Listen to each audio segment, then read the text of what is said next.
नमस्कार मैत्रिणींनो, लग्नानंतर होईलच की प्रेम ह्या मालिकेचा एक नवीन प्रवास. तरी ते आता काव्याना तिच्या रूममध्ये आवरत असताना तिला अचानक त्यांच्या फर्स्ट मंथ ॲनिव्हर्सरीला जो फोटो मिळाला होता काकांकडून गिफ्ट म्हणून, तो फोटो ती बघत असते.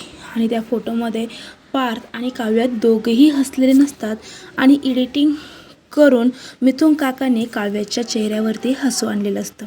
तर काव्या म्हणते, ह्या चेहऱ्यामधलं हे हसू खोटं आहे, पण आज मी खरंच पार्थ आणि माझे जे नातं आहे ना, त्या नात्यावरती मी खूप खुश आहे. आणि ती त्या फोटोकडून स्माईल करत असते.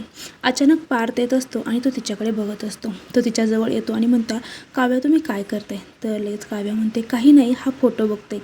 आणि पार्थ आता आहे ना, आपल्या ह्या रूममध्ये आपल्या दोघांचा फोटो लावण्याची वेळ आली. तर पार्थ म्हणतो, ह्या फोटोमध्ये ही जे मांजर आहे ना, ही हसत नाही आहे, पण माझ्यासमोर ही उभी असलेली मांजर आज हसते, हेच माझ्यासाठी खूप आहे.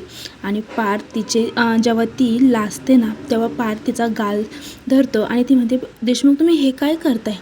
तर लगेच पार्थ तिला म्हणतो, एक बोक्का आहे ना, मांजरीचे गाल पकडतोय आणि दोघंही खूप जोराजोरात हसतं. अशा आता यांच्या जोडीला कोणाचीही नजर नकोय लागायला. बस एवढंच. तुम्हाला काय वाटतं कमेंटमध्ये नक्की सांगा. व्हिडिओला लाईक करा, चॅनल सबस्क्राईब करा. थँक्यू.